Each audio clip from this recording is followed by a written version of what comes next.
Imagine standing in the middle of a desert as a storm rages around you, sand tearing at your eyes, wind howling so loud you can't hear yourself think, and the only thing you're searching for is the taillights of a car that isn't coming back, because the person you loved most in this world just drove away and left you to die.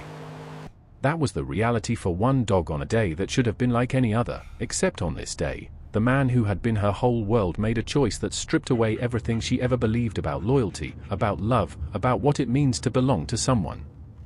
And here's the thing that will haunt you: she didn't stop waiting, not even when the sand started to bury her paws, not even when the sky turned the color of rust and rage, not even when every instinct in her body told her she was going to die out there alone. She kept watching that horizon, because somewhere in her heart, she still believed he would turn around. He didn't. And what happened next is a story so powerful, so layered with heartbreak and hope, that by the time we reach the end, you're going to see loyalty in a way you never have before, and you're going to understand that sometimes, the universe sends us what we didn't know we needed, wrapped in fur and covered in desert dust. The man who drove that car wasn't just wealthy, he was the kind of wealthy that makes people invisible to you, that turns living things into line items on a spreadsheet, that convinces you the world exists for your convenience and your convenience alone. His name doesn't matter because men like him are everywhere, hiding behind gated driveways and tailored suits and smiles that never quite reach their eyes. What matters is what he did, and how he did it, because this wasn't an accident. This wasn't a moment of panic or confusion or some terrible mistake that spiraled out of control. This was calculated.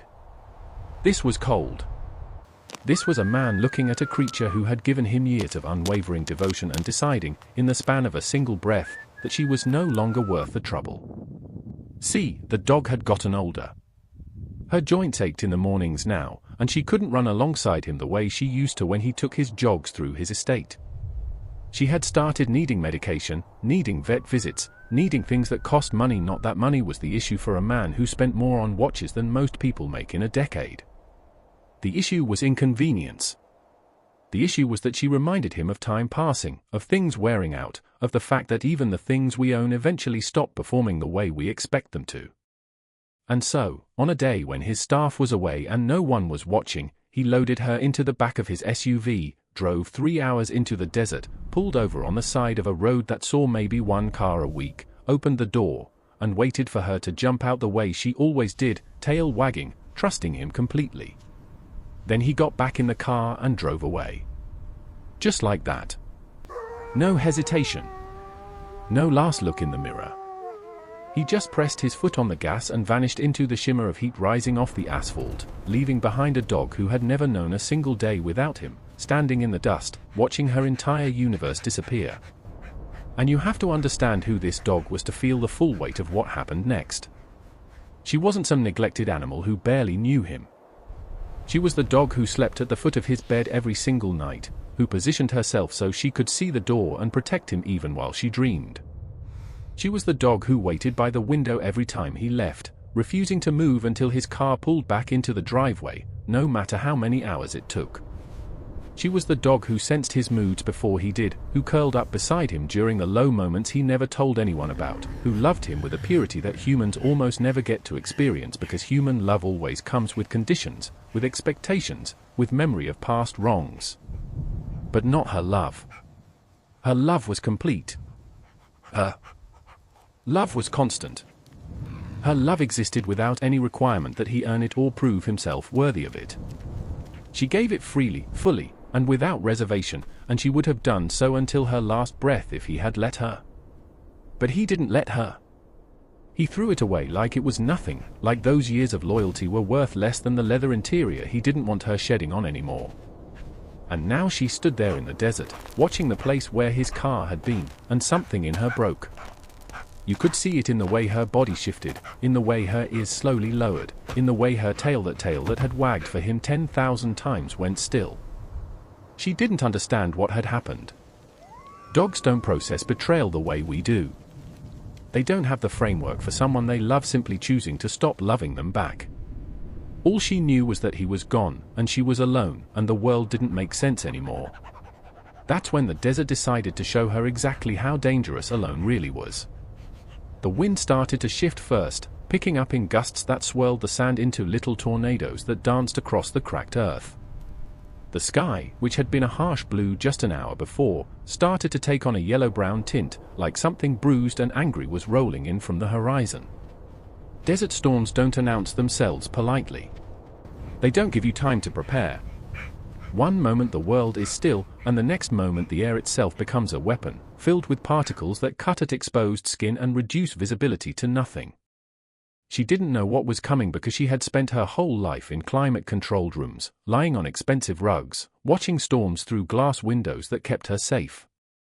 But now there was no glass. There was no house.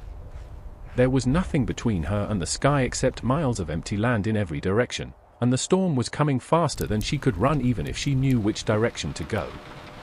The first real gust hit her hard enough to make her stumble, and she let out a sound, not a bark, not a howl, but something closer to a whimper, the kind of sound an animal makes when it finally understands it might not survive.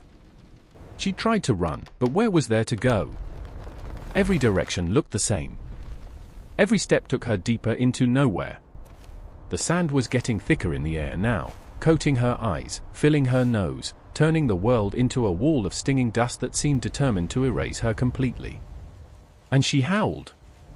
She howled into that storm with everything she had left, but the wind swallowed her voice whole, and no one heard her crying for a man who wasn't coming back. But someone did hear her.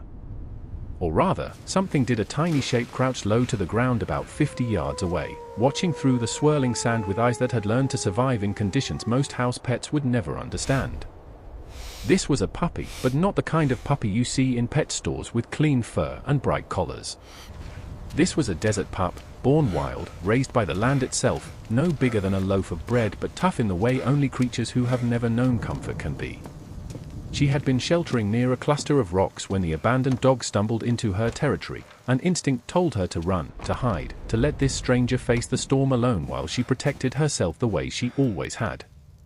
But something made her stop. Something made her watch this dog who was clearly lost, clearly terrified, clearly dying in slow motion right in front of her. And in that tiny puppy's brain, a decision formed, the kind of decision that shouldn't be possible for something so small and so young and so conditioned to put itself first. She crept forward through the wind, low and cautious, circling the bigger dog once, twice, 3 times, as if trying to figure out what to do. The older dog barely noticed her at first, too consumed by panic and confusion to register much of anything.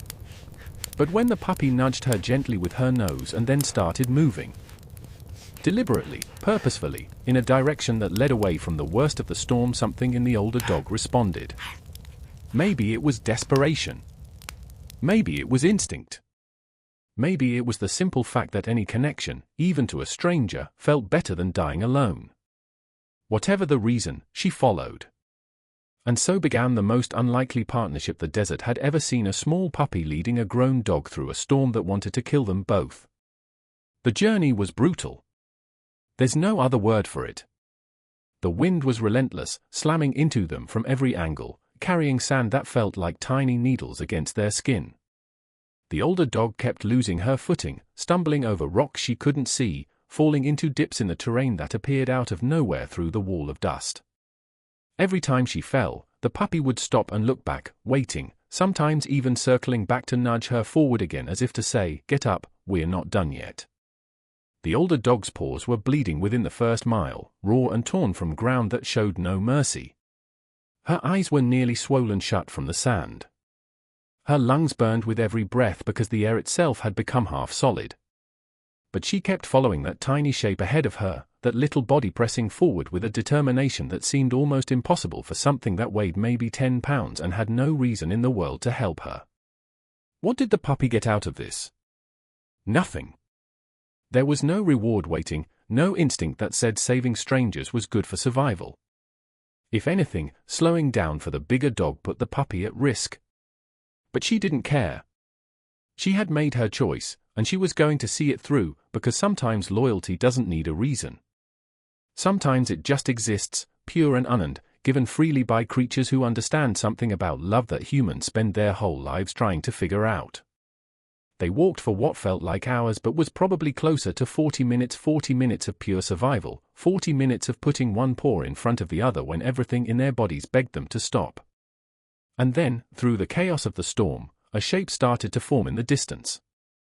It was a house. Low and weathered, barely distinguishable from the desert around it, with a porch that sagged slightly in the middle and a roof that had seen better decades. This was the home of a man named George, though the people in town just called him Old George because he had been old for as long as anyone could remember. He had lived on this land for 63 years, working it, bleeding into it, becoming so much a part of the desert that some folks joked the tumbleweeds asked his permission before they rolled by. He knew these storms better than he knew his own face in the mirror. He had weathered dozens of them, maybe hundreds, and his routine was always the same: board up what needed boarding, check the water stores, get inside, and wait it out. That's what he was doing when something made him stop. He was standing in his kitchen, listening to the wind howl against the walls, when a feeling crept into his chest that he couldn't explain. It was like a pull, like something outside needed him, like the storm was trying to tell him something in a language he hadn't spoken in years but still somehow understood. He walked to his door, knowing he shouldn't open it, knowing the smart thing was to stay inside where it was safe. But George had never been particularly smart about ignoring the things that called to him, so he pulled that door open and stepped onto his porch, squinting through the wall of sand, and that's when he saw them. Two shapes, moving toward him through the storm. At first he thought it was debris, maybe a tumbleweed caught on something else, but then the shapes got clearer and he realized they were dogs, one barely able to walk and one so small it looked like the wind might carry her away. He didn't think about his age. He didn't think about his bad hip or his heart that the doctors kept warning him about.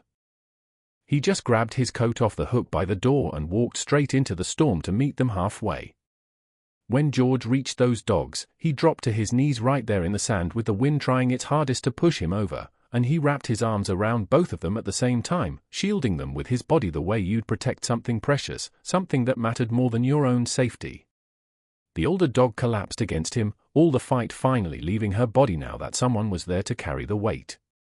The puppy pressed close too, her tiny frame shaking from cold and exhaustion.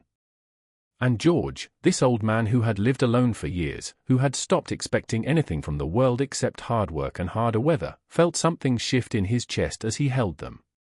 He scooped them both up, one under each arm, straining against the weight and the wind and his own body's limitations, and he carried them back to his house, through that screaming storm, step by painful step until he got them inside and kicked the door shut behind him. The silence after the storm's roar was almost deafening. He set the dogs down gently near the fire he had going, and for a moment he just stood there, catching his breath, watching them. The older dog's paws were bloody, her coat was matted with sand and something that might have been blood from cuts he couldn't see yet. The puppy seemed okay but was shivering so hard her whole body vibrated. George got to work. He cleaned their wounds with hands that were gentle despite being calloused from decades of hard labor. He gave them water in slow, small amounts so they wouldn't make themselves sick. He wrapped them in old blankets that smelled like decades of use and love and survival. He talked to them in a low voice, the way you talk to frightened children, telling them they were safe now, that nobody was going to hurt them, that they had found their way home even if they didn't know it yet. But the effort had taken something from him. George wasn't young anymore, hadn't been for a long time, and going out into that storm had pushed his body past the place it was willing to go. He felt it in his chest first, a tightness that spread down his left arm and made his vision swim at the edges. He managed to get the dogs settled, managed to make sure they had everything they needed, and then his legs gave out. He went down hard, right there in his living room, landing on his side with his hand still reaching toward the dogs like even in collapse he wanted to make sure they were okay. His breathing went shallow. His eyes closed. And the house went quiet except for the wind still raging outside. The dogs didn't understand medicine or heart attacks or how to call for help. But they understood that something was wrong. The older dog, the one who had been through so much, who had every reason to curl up and never trust again, dragged herself across that floor to George's side. She pressed her nose against his face, whimpering, trying to wake him with the same desperation she had felt when she watched that car drive away. The puppy was right there with her, pawing at George's arm, letting out sharp little barks that filled the room with urgency. When that didn't work, they did something that no one would have expected from two animals who had met hours before and had no reason to care about each other, let alone about this stranger who had brought them inside. They started making noise. Real noise. The older dog threw her head back and howled a deep, mournful sound that cut through the wind outside.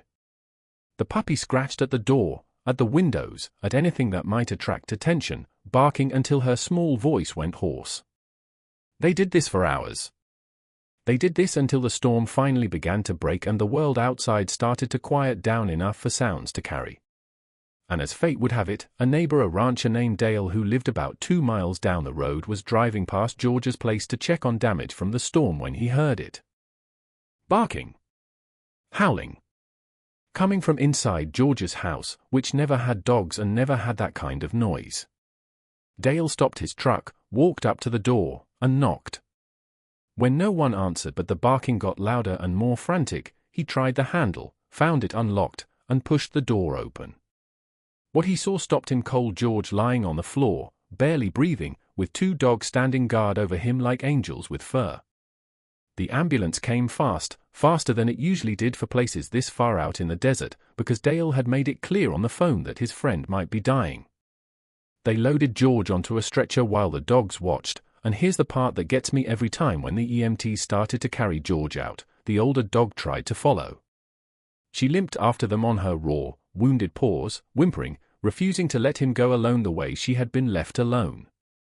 The puppy stayed right beside her.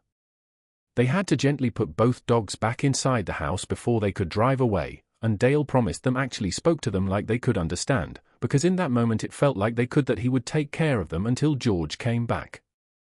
And George did come back. It took 3 weeks in the hospital, 2 stents in his heart, and a lecture from every doctor and nurse about going out into storms at his age. But George had something to come back to now, and that made all the difference. He recovered fully, or as fully as a man in his 70s can recover from something like that, and when Dale drove him home, the first thing George saw when he walked through his door was 2 dogs waiting for him like they had never doubted for a second that he would return. But what about the billionaire? What about the man who started all of this with one cold, calculated decision? Here's how the world works sometimes, not with courtrooms and handcuffs, but with something slower and heavier. One of George's neighbors had a son who worked in the city, who happened to mention the incredible story of his father's friend being saved by 2 dogs that wandered out of a storm. That story got told again at a dinner party, where someone recognized the description of the older dog, a particular breed, a particular marking, a dog that had been owned by a particular very wealthy man who had recently told people his pet had run away. The question started. The digging started. A witness came forward, someone who had been driving that desert road and seen a black SUV pulled over, had seen a man open the door and a dog jump out, had seen the SUV drive away without the dog getting back in. They hadn't thought much of it at the time, but now, with the story spreading, they remembered. And once the truth came out, it spread the way truth does when it exposes something ugly. The billionaire found himself uninvited from boards, dropped from social circles, avoided by people who used to fight for his attention. No one wanted to be associated with a man who would abandon a loyal dog in a desert storm to die. His money couldn't fix this. His lawyers couldn't spin it away. Because there are some things so fundamentally wrong that even people who tolerate a lot of bad behavior will draw a line. He had crossed a line that most people didn't even realize they had drawn until he showed them exactly where it was. And George? George got something he hadn't known he was missing.